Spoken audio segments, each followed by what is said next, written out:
Thank you so much for listening to the Unstuck Podcast. I'm so grateful to be on this journey with you. And don't forget to check out the show notes if you want to get into my private club, the Better Club, to be able to learn better ways to be better, do better, and have better. So until next time, keep showing up. Let's get unstuck together. Have a great day. Hey everybody, welcome to the Unstuck Podcast. I am your host, LaChellewieme, and today we get a chance to talk to transformation and change consultant Sharon Sanders. You guys, she is coming to us live from the UK here, and I cannot wait for you guys to get a chance to be blessed by her and her passion and her experience and all the things that she has to help you get from where you are to where you want to be. So Sharon, welcome to the show. Hi Lachelle, thank you very much, and hi everybody, it's great to be here. Nice and sunny in the UK, and spring is on its way, so happy days. I love it. So Sharon, tell us a little bit more about what it is that you do. What is a transformation and change consultant? Yeah. Tell us how you serve people. Okay, so I work with clients who are making big changes within their organizations. So that might be a major restructuring. It could be implementation of new technology, a variety of things. And what they need is somebody who can come in, pull that work together, and more importantly, make sure that whatever that change is embedded into the organization. And for me, that's about the people. This is not the thing that you're doing. It's about the people that are at the heart of this. So I'm really, really passionate about working with the people that this impacts and supporting them through that transition. And part of that is acknowledging that not all of them will want to do that at a point in time. And so I've got a lot of experience around the emotions that are displayed and some of the barriers to that. And I love breaking barriers, and I love turning can't into can. So that's my passion. Yes. Oh my goodness. So I just got to ask, because I want us to be able to understand a little bit more. Do you work strictly with big organizations and then the people within the organization, or do you work with anybody like one-on-one who's going through a change that needs a little bit of help navigating that? So normally I work with large organizations, but I have been part of transformation groups where I've been fortunate enough to mentor and coach people through some of the challenges. And I do tend to be the person that friends and family come to when they're trying to get things done, because I'm seen as the to-do person. So yeah, I do get that opportunity as well. And it's great. It's great to see people thrive. Absolutely. And that's one of the clues that you're on the right path, and what you're doing, is what you're supposed to be doing. Because when your friends and family naturally come to you and they're like, Sharon, you're who I think of when I need help with this. Like, that just is an confirmation to you that you're on the right path and doing all the things that you're supposed to do. So I love that. What is your favorite part about helping people? Actually, my favorite bit is turning the people who don't want to do it. So the ones who are sitting in front of me with their arms folded, telling me it can't be done. They've tried it before. It's not going to work. They're the ones that I love to see transition. And actually, invariably, they end up being the ones that champion the change more, because you've helped them through that transition. That doesn't mean that everybody that you speak to who doesn't want to do it, will do it, because ultimately for some, the choice has to be for them. And it might be the right thing not to do it. But for those who are very, very negative about it, who I've been able to build trust with, show the way, and they thrive, and then they promote it, that just makes my heart sing. I love that. So have you seen people who have gone through that transformation? They've been the ones who've had their arms crossed in an organization that just are very resistant, become the ones who are championing it. Have you noticed that they have other things that have been transformed in their personal lives because of this experience? Yeah, I think a lot of them changed their views of people, their perceptions. So invariably, I will go in and there's a trust issue. You're landing into an organization, you don't know who you are, and you're stood there. And I'm quite lively anyway, so I'm stood there going, "Great people, this is going to happen," whilst also having empathy that it's a change for them. But there is naturally a level of mistrust, and so I like them to try and push me to see if what you see is what you get. And I'm very much about that. That is what happens. But people have to learn how to believe that. And I think what that's done is it's helped some of those individuals understand that, you do need to give people a chance. You do need to, not necessarily not trust straight away, but actually, it isn't about everybody who's the management in inverted commas are the bad guys, and we're the workers. Actually, you all are important. Everybody has a job to play and a role to play, and we all rely on each other. So, you know, one doesn't exist without the other. So, yes, people have learned that. Yeah. And I mean, I found that in my personal development space, whether it be in my business or in my corporate job, that when I learn things and I'm in a transformation in those spaces, I become a better mom, a better friend, a better wife, all of the things that I can do to take the lessons that I've learned from those things. And I think that it's such a brilliant opportunity for us to grow. Yeah. Even if we're a little bit resistant to it. So what made you so excited and passionate, I guess, about this line of work? So I think, I know I've always been an organized person. You know, when I was at school and I was waiting to do exams and things, I was the one that had the color-coded timetable for revision before other friends did. So I knew there was something in that. Yeah. I was also helping people then. I had a number of challenges. At school, I was bullied very heavily, and I was very... I didn't realize it at the time, but I just keep going to school and doing what I needed to do. With hindsight, which is a wonderful thing, I can see I was very resilient. That then helped me in my career. And I love problems. So, you know, I love nothing better than when a client said to me, well, you know, I've had people sitting in front of me before saying they can sort this for me and help me, but it's never worked. And I love that. I love actually taking that challenge. So actually taking challenges from others and being in a position where I could actually deal with them and prove that they were wrong. So I suppose ultimately it's about, I love somebody putting a boulder in front of me and going, right, we've got to go over there, but this is in the way. I'm like, okay, I don't think, oh no, there's the boulder. I think, brilliant. How am I going to get rid of this? Am I going to blow it up in one? Am I going to chip away at it? Are we going over it, under it, round it? How are we doing it? Regardless, we're doing it. And it's about, it's not just about me, it's about harnessing the skills and capabilities and the energy of those around me to take us through that. It's not me, I'm the conductor, if you like, but I need the orchestra to work together. And that's my passion. So have you gone through anything yourself, Sharon, that has ever made you feel kind of stuck in a sense that allows you to better relate to the people that you serve? Absolutely. So in 2018, my husband was hospitalized with pneumonia, and he was in there for a month and it wasn't resolving. And ultimately they were doing loads and loads of tests on him, and they identified that he had leukemia. So that was a shock. Now, the shock was, it's leukemia, it can't be cured, but it can be pushed away, right? So my response to that news was, I want to know every single thing about that disease. I want to be the expert in that as the advocate for my husband. Okay.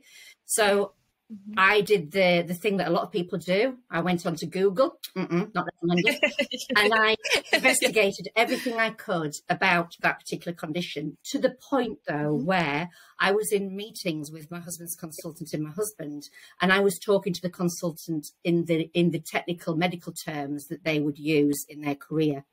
And clearly, I'm not the consultant, that person's the consultant, but I was challenging that consultant around things relating to genetics, treatment, life expectancy, that sort of stuff. So that was my way of taking control of that situation, because as an individual who's used to providing solutions, I could not cure this. So I had to think, I can't cure it, what can I do? So I became informed. The problem is I became over-informed. And it became an absolute obsession. And I was stuck in this cycle of having to know more and more about it, reading research papers, looking at data, you know, watching YouTube videos, anything I could grab to try and feel that there was an element of control. It did give me an element of control, but it also created that over anxiety, where I was actually paralysis. It would over-analysis paralysis, I'd call it, because I'd done so much that I actually became paralyzed. And what I'd done was I'd transitioned from finding out my husband had leukemia to becoming absolutely absorbed in that world, like I was a medic in the environment, which clearly I wasn't. And that made me, it started to upset me, because I became obsessed with it, and that wasn't good. So I eased off on that. And then what came along was But my husband had to have treatment, so it wasn't a short time to treatment. He had treatment, he was put in remission, we went to New Zealand, we came back and the pandemic hit. Since the pandemic hit, my husband and I have been shielding, which in the UK means you are in the house, you don't go anywhere. The only place we go is driving blood tests and vaccinations, right? Yeah. Everything else gets delivered to us. So I'm a very sociable person in my work. I'm networking all the time. I went from all that to actually my world is my house and I have to be in here because I need to keep my husband safe. That was a massive challenge. And, you know, what I've learned in the last 2 years is that I'm clearly resilient, as is my husband. But I've had to adapt. And the biggest thing that's been a benefit for me is this sort of interaction, because it's helped me to be able to connect with the world when I can't go and do the simple things I like catch up with a friend for a coffee somewhere. So that makes me even more aware of some of the challenges, but I am a glass half full person. So actually I am very, very fortunate. My husband and I are lucky, you know, we're in a nice house, we've got a garden. There are people in our situation who live in high-rise buildings. There's perhaps more than the two of them at home. They don't have the advantages I have. So by no means am I upset about it. But what it has done is it's taught me that I am actually very resilient.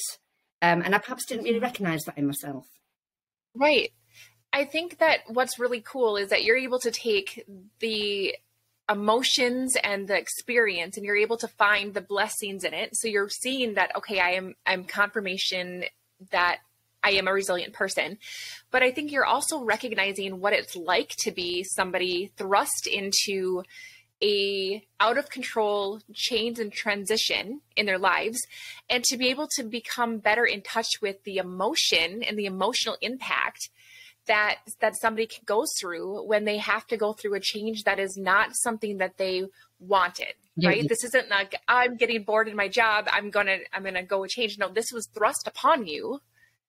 And oftentimes I think people in organizations feel that, right? They feel like something is thrust upon them. They don't have any control over the situation, and therefore we cope in certain ways. And so how can you take your experience or even the experiences of the people that you work with and describe the emotions that oftentimes we go through when we're going through things like this? Yeah, and I think that is a really good point, because the hurdles that we have in life, and they come in all shapes and forms, and they mean different things to different people. What we often don't realize is that sometimes the thing that that appears first is the actual emotion. So you might suddenly be crying or seem a bit angry, and you're thinking, you know, you're not necessarily realizing that is a direct result of something else that's happening. And one of the things I often say to people within that change process is, you never know what's happening in somebody else's life, right? And emotions, I see emotions as a tool to be harnessed. I don't see them as something to fear, and I think that's important, because I think in certain scenarios we're encouraged to display emotion. Yeah. Actually, emotion's a natural thing. We can't avoid it. What we can do though is harness the power of it. So how do we, and that's what I like to do. So if I'm dealing with a colleague who doesn't particularly like somebody that they're working with, or who they are reporting to in some cases, and every time that person asks them for something, they become very defensive. They're like, arms folded, I'm not giving them that, And what I often say is, well, how about you take the emotion out of that situation? So if you take the fact that you don't really like that person, for whatever the reasons are, and you remove the emotion and think about, if this was somebody else asking me for this information, how would I give it to them? You would give it to them, and you'd give it to them in a certain way. And that doesn't mean I'm perfect. We all do this. We all have, views. We like some people, we don't like others. But you've got to harness the emotion. So I had to harness, with my husband, I had to harness the fear. If I had not got into that mode of trying to gather information, I would have sat there and cried and cried and cried and would have felt helpless. I needed to harness that upset and turn it into something else. And that is the key. You've got to take an emotion. First of all, you've got to know it. You've got to acknowledge it. You've got to say, this is anger I'm feeling. What am I feeling? This is anger. So another example is when I dropped my husband off to the hospital for a blood test, I'm sat in the car and I was feeling anxiety from my stomach. I was really scared. And I'm thinking, why am I scared? I'm sat in traffic. Why am I scared? And what I realized was when I looked and I was looking at the people, I wasn't seeing people. I was seeing COVID because we haven't been out in the world. Right. I was seeing these people like not an enemy, but like something coming to attack me. Yeah. And I'm thinking, these people around the car, because we're going into the hospital, these people. And I'm thinking, oh. And that's what that emotion was. Once I knew what it was, once I acknowledged what that fear was, I was like, okay, they're outside, you're inside. It's not an issue. Steve's wearing a mask. When he gets out the car, he'll go in. He'll be fine. You'll drive around, come back, and you'll pick him up. It's fine. Yeah. But I had to recognize that emotion and the response it was creating in me and try and turn it around. Right. But it was scary because to be scared of people when you love people like I do was bizarre. It's a bizarre feeling. Right. Yeah. One of the things that I found in myself is that I have a tendency to be an all or nothing thinker. I'm working on it, but it's really hard for me to have and sometimes I have an or. And so one of the things that I've experienced myself is that when I've been under a lot of change thrust upon me, let's just say in the corporate world, because I wear a lot of different hats, but let's just say the corporate world, because that's where your main clients are. I go through something kind of similar to what you were saying in the sense of, okay, how can I fix this? How can I help? How can I contribute? And from my biblical analogy, I'm like, okay, is this my Esther moment? Do I need to show up and go before the king and take one for the team? Risking my own, reputation or my own job in order to help, right? I'm a helper. And then you start to realize that there's very little that you can control. And so then I almost swing the other way because I'm like, nothing that I say is going to matter. And so I just need to show up, put my head down and do my very best. And I find that I have a hard time coming back into the middle. Is that something that you see, or am I completely bonkers? No, you're not completely bonkers. And it is see, because if somebody is in a position where they're constantly trying to input and influence and support, and they feel their voice isn't heard, and it may be that they have a good idea and nobody picks that up, and you think, okay, well, that was one idea and I'll try again. Naturally, if you keep being sprung back, you will start to think it's you. Yeah. So what happens is people then withdraw into themselves and they become like you say, the person that just says, I'm here, I'm doing it, whatever. Yeah. And they might still be sitting there thinking, why are you doing that? There's a better way or whatever. But they don't feel that they should contribute because, again, they're thinking, I'm constantly talking about this and I'm showing up and going, me, let me input, and I'm constantly being knocked back. Why are you going to open yourself up to that? So that's quite normal. For me, it's about that balance. So it's about understanding, is each time that I'm being knocked back because I'm interacting with a specific individual or a group of people, right? Because that potentially it's something else that's going on. There may be a wider dynamic. So within organisations, there's obviously the politics of organisations. There's the silent networks, as I call it, where you know where to go to get something done, which might not be the formal route, but people know where to go because it's that relationships that they build. So people will do exactly what you're doing and pull themselves back in. What I say is, actually, all change in the world has had to come from somebody putting their hand up. And, you can be knocked back a lot of times, but eventually somebody will pick up on what you're doing. The other way is to reframe what you're trying to do in a different way. So, sometimes it's great where somebody comes to you with an idea and that's something that you fed through a route, yeah? But the fact that it's something that you want to happen, but the fact they come to you as if it's their idea, I love that. Because I might think to myself, I know that was me that went around the houses, but I'm really happy because either way we're going to do it. At least you're seeing it. Yeah. There are different ways of influencing it and different ways of positioning it. And I think it's important that experience doesn't stop you or anybody who wants to do that from actually speaking up and having an idea, because actually we can all learn. And I've had people in organisations say to me, well, I can't go and speak to that person because they're like 3 grades above me and they're not going to listen to me. And I'm like, It doesn't matter what grade you are. It's about what is it that you're contributing to the conversation in the context of what you're doing. And if that is for the greater good, then there are different ways to get that message across and get people to hear it. But people get hung up on different things. But yeah, again, that just flags up as a big challenge to me. And I'm like, whoa, you won't let me through your door. How do I get through it? I love it. Okay, so Sharon, what I want to do next is I want to talk about ways that we can cope when we're feeling, like we're recognizing our emotions, we're recognizing that things feel out of control, in our environment, and also ways that we can start to see things like you are in a sense of how do we get around those boulders. But first, you guys, let me tell you all about something that my team and I have put together in order for you to feel more connected. So if you feel like, oh my goodness, I would love to talk to Sharon, I would love to have her have my conversation being in front of her and my own situation, and get a chance to ask her questions for yourself, you're going to want to listen to what I have to say here in just a moment. And we were going to get back and we're going to talk about coping, and we're going to talk about overcoming these obstacles so that you can start to get into action and overcome where you're feeling stuck. So I'll see you in a moment.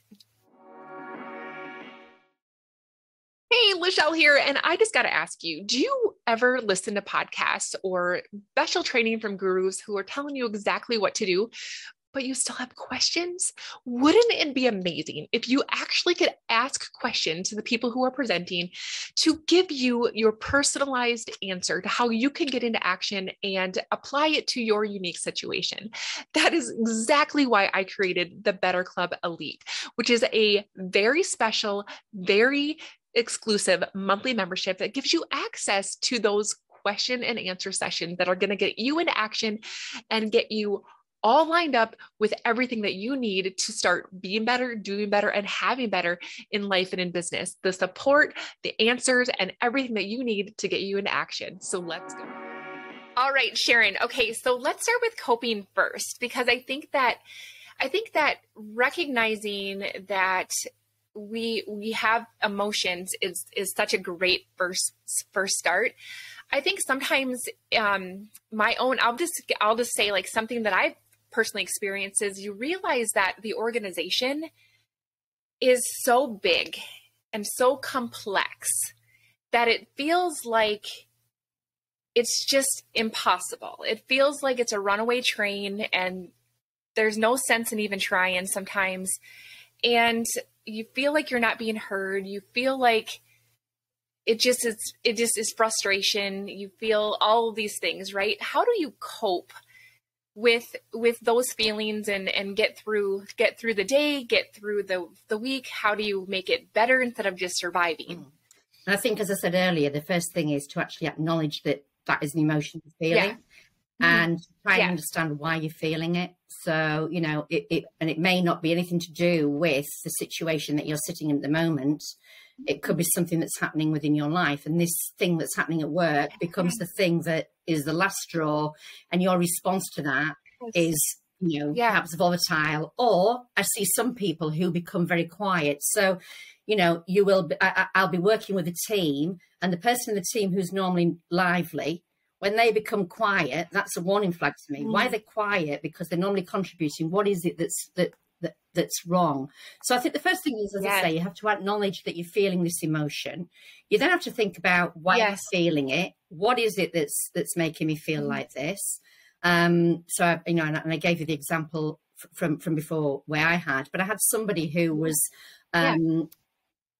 very aggressive, very everything you said was aggressive. The aggressive response, no matter how you dealt with it. And literally, I don't shy away from conversations. So I was in a position where I could have a conversation with this person to try and understand what's going on. It wasn't about telling. I know it wasn't a telling off situation. That's not what I mean. I mean sitting down, having a coffee, and trying to understand. Are you okay? How are you? And I noticed today you were a bit like this today. And having had that conversation with that person and identified what was going on in their own life and why they were being like they were, that helped them. But had they not had that opportunity to do that, then my advice to them would have been, as I've said, acknowledge the emotion. Try and understand what it is in the situation that is creating that emotion. And then you have to think about, is there anything I can do about it? So, you gave a good example there where, you may feel out of control because it's something that's happening that you're not leading on. The only thing we can control is how we respond to something. That doesn't necessarily mean in the moment, because emotions are of the moment, but actually taking a deep breath, taking that time away. Sometimes I growl at my emails because I don't like the email that I've got. Now, there's no way should I be responding to an email that I don't like in the moment. Because I might send, and what I write might not be actually what I want to really say. Exactly. So I have to train myself to say, okay, walk away, make a coffee, do something. What is it I'm annoyed about? Why is it that? And I know I do that for a living, so it's probably easier for me. But ultimately, it's understand why you're feeling that way. It isn't wrong to feel the emotion. That's the other thing. Don't beat yourself up because you feel angry or you feel sad. It's a legitimate emotion.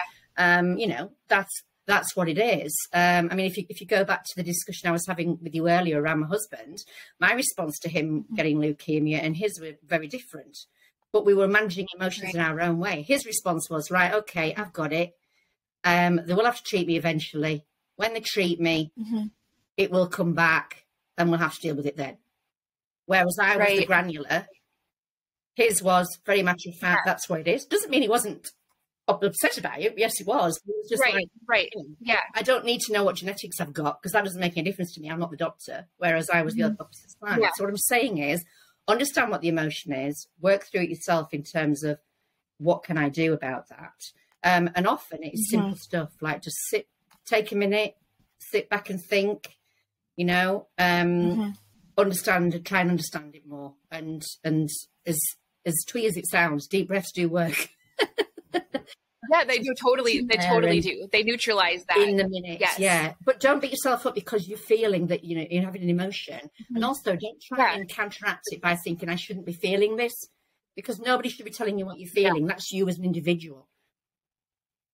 And I think that's probably was part of it. I'm just thinking of one particular instance where I felt like I wasn't heard, and I think that if I have to go back to it, it was almost like, you shouldn't be feeling this way. Like, why are you feeling this way? And it was felt dismissed because I felt like the way that I'm seeing things or the way that I'm expressing things aren't correct or don't matter. Yeah. And that is very, very common, because when somebody comes to you and says, right, we're going to change the way that we're doing things, the first thing people think is, well, what's wrong with the way we're doing it now? Am I not doing a good job? So the approach that I have to that is, when I'm in an organisation, I'm obviously gathering information. And when I then address the team, the first thing, when I get them together to talk to them, and sometimes that could be a lot of people. The first slide I put up on my presentation is thank you. And it's a legitimate thank you, because it's thank you for everything that you've done that's got you to where you are today and where this organisation is today. Because without your hard work, that wouldn't have happened. And of course, people look at you and think, what's she doing? Why is she saying thank you? And then the next thing I'll show them is actually, let me tell you what I'm thanking you for, and show them on the slide, what are the things that you've done that you should be proud and celebrating, right?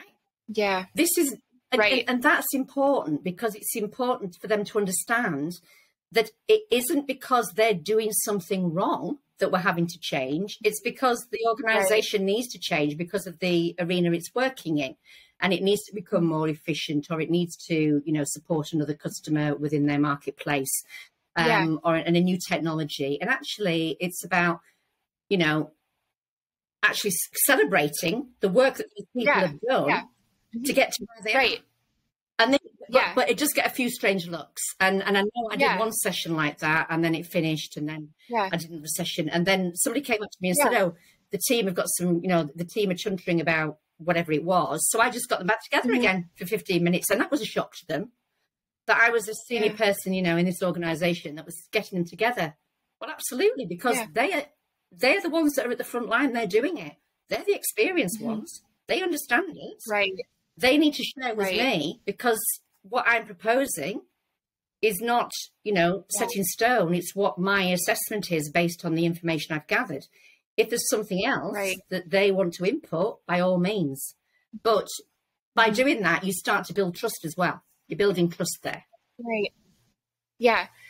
So let's just finish up our conversation here with just any tips that you have. And I've been trying to come to you from a position of, as somebody that's being impacted by change, because I have to recognize, right, that I can't control anyone else. I cannot control my supervisor. I cannot control my organization. I can control me. And so that's the angle that I've been really coming to you from, because that was an important kind of realization for me. But, you know, if you want to throw in there, if I were a leader of an organization and I'm listening to this also, like, I'm happy to hear anything that you have as far as ways that we can navigate, ways that we can get into action. How can we become a navigator around the boulders? Yeah. Right. And get to where we need to go. Big thing of that is connecting with people. So don't cut yourself off.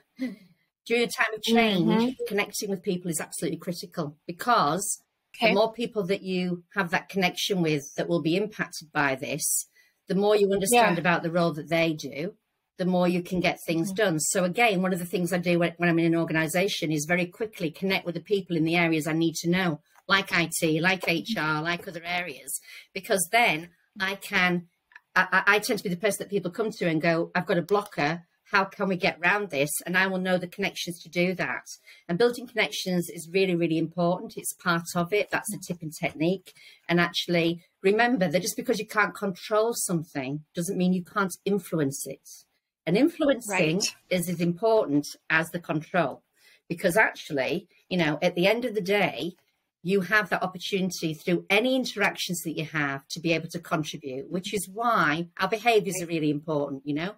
If you know somebody who is constantly negative and, you know, life's always negative, and there may be valid reasons for that at points, but who's negative all the time, that is a drain. That can be a drain. And even as a positive person, that can be a drain. So you have to try and, you know, blend the people that you're with, and people can bring each other on. You can support. So influence must not be underestimated. Just because you're not in control doesn't mean you can't influence. And that's about, you know, building those networks within the organization. It might be that you decide that you will have sort of a support group, for want of a better phrase, with colleagues.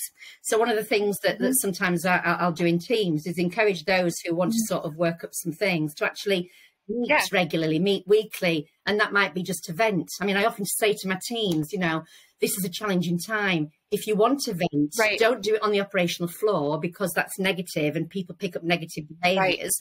If you need to have that moment, come and talk to me. We'll go into a room and you can have that moment with me and vent.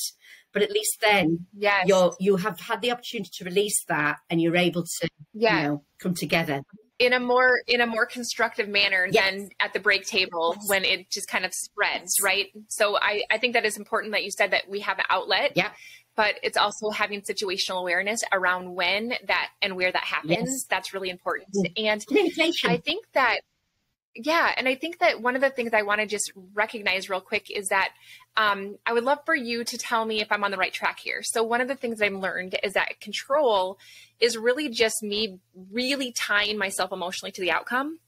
And when I don't get the outcome, I get stress and anxiety, and I'm trying to fight and twist and maneuver a way to get the outcome that I'm looking for, versus influence is showing up and expressing yourself in the same way, but letting go of the need for a specific outcome. I really would love to tell you about this. I would love to share my feelings on this. And then I have to let go of the outcome and know that I was at least trying to bring my influence to the table. Does that sound like an accurate description? Yeah, it does. But you don't necessarily have to let go of the ultimate outcome. So, you know, as I say, if the ultimate outcome is that I am going to reshape a team and it will deal with this rather than that, then that's the outcome. How I do that has to be navigated, and it has to take into account what are the staff, what are their feelings, what are their thoughts, what are their skills. You know, who wants to be part of the journey? I liken it to a ship. You know, we're at the dock. Yeah. And we're literally going on a journey. Now you can make a decision whether you come or you don't. If you come, brilliant. But if you come, there's a way that we're going to have to work and to get to where we're going. And then when we get to where we're going, there is an airport and I will fly off. You never have to see me again. So there's a bonus for you. However, people do need to work together and, not be afraid of that. But the outcome, I just, it's a bit like in a car. You're in a car and you're going on a route and the motorway or the freeway in America is blocked. You can't go there. You don't say, right, we're not going. You think, oh, where are the roads around it? It's very similar. You're trying to find the routes round to get to where you need. Now, sometimes that takes a bit longer, but actually there's a lot of benefit in that, not just that you get to the outcome, but also because you're taking smaller steps, you're having interactions that perhaps you didn't imagine you were going to have, and you actually get benefit from that, and you start to chip away at the boulder and you are moving forward, albeit not necessarily as fast as you want to, but you are moving forward. People get frustrated when they feel that they are stuck. And, if you're stuck, what's the smallest thing you can do? If you can just move one step forward, you've moved, right? Right. And that can be sometimes very contradictory to what we want to do, which might want to be hold our hands up and go, can't do this anymore, I've had enough of this. And I'm human, I have those moments as well. Yeah, right? But you have to think, well, actually, what happens if I don't do this? If I don't do this, if I don't partake in this, it will be done to me.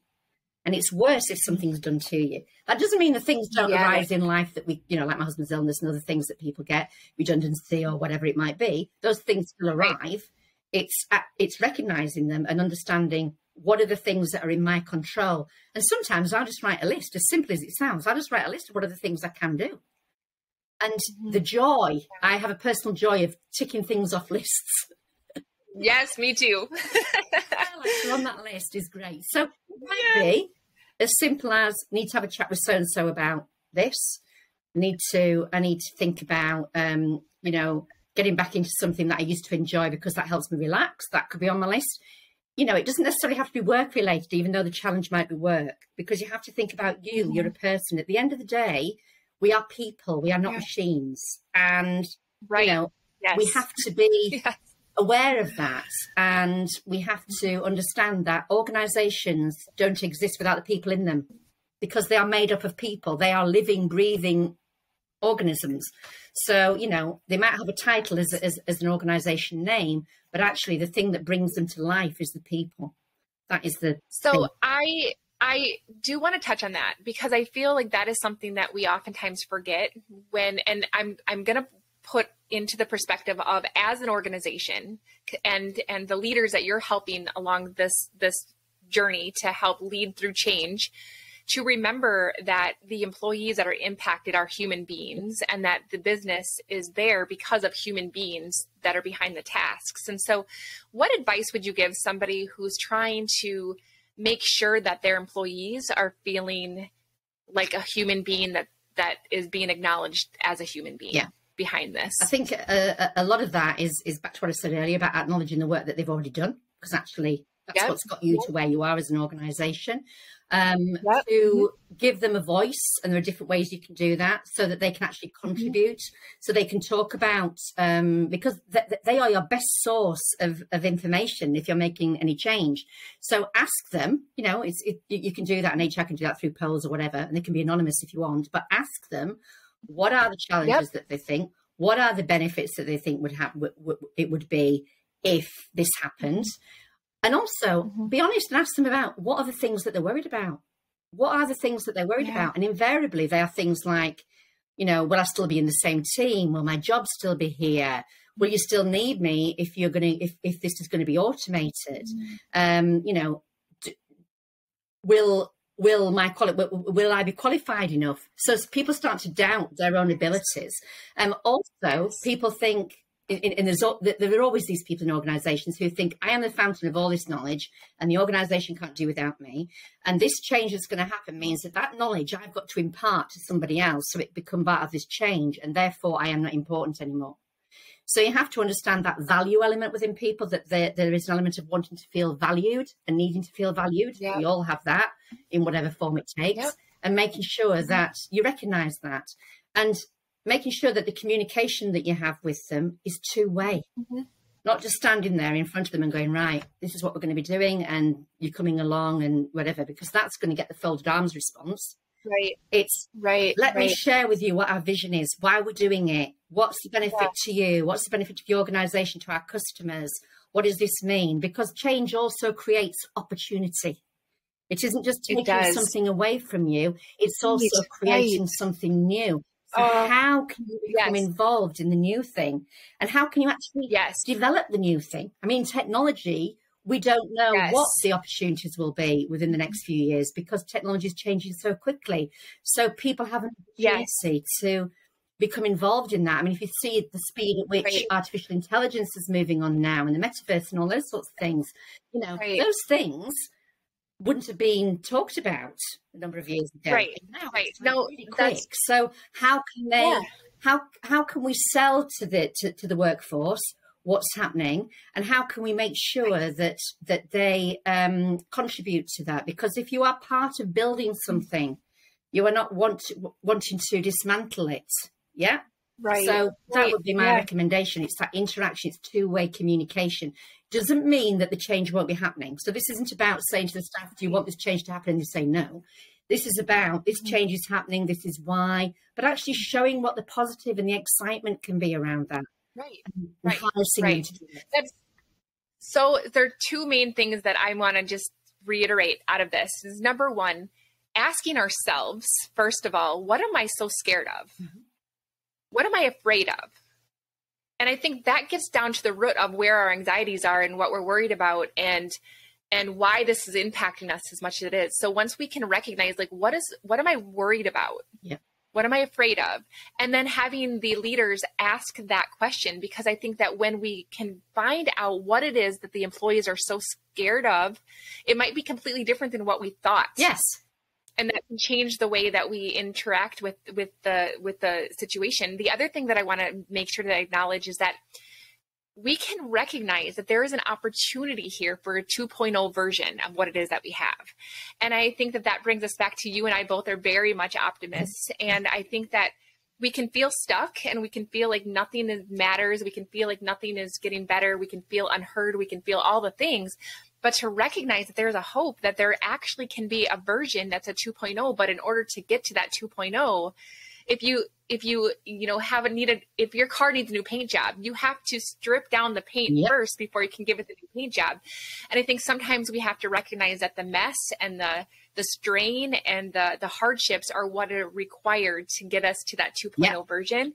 And I thank you because you did to us what we needed, or for us what we needed, which is to give us hope and give us practical tools for when we feel stuck. So Sharon, thank you so much. Is there anything else that you haven't had a chance to participate or to contribute to this conversation that we haven't already discussed? Other than what I'm looking at doing is putting these sorts of tips and techniques into a book. So I would welcome any of your listeners' feedback around whether they'd like something like that, because I think there's an opportunity to do that. I've started drafting it, so I'm thinking about it, but I want it to be fun, interactive, top tips, quite visual as well as tips. So I want to try and embody my energy and passion, which I don't know how I'm going to do that, but that's what I'd like. So that is amazing. And you guys, make sure that you put in the reviews that you've listened to this, that you appreciate this. What would you love to see in that manuscript, in that book? Thanking her for her willingness to put a book like that out. And if you haven't already, make sure that you take a snapshot or a screenshot of this conversation, get it into your stories, get it onto your social media, let people know that you're listening to this so that people can know about Sharon. Sharon, is this something that people can talk to their organizations about and say, hey, there's this woman that I heard of that they could reach out to you and say, I think you might be able to help our organization? That's something that you're open to do? Absolutely. So we'll make sure you guys have all of the access to everything to connect with Sharon inside of the show notes. So it's super easy for you. And Sharon, one of the things that I do in every single interview is I ask the guests to give our audience a question that they can think about that's going to help move them from where they are to where they want to be. So what would you ask our audience to think about or ponder? I would say, let me think. Good question. I think it's it's about, are you where you want to be, and if not, why? That's good. That's good. and having all of the reasons, including, what you can control in there. Absolutely. That's amazing. Sharon, thank you so much. You guys, I hope that you had a great time with this interview like I did, and have an amazing rest of your day. We'll see you next time, everybody. Thanks for listening.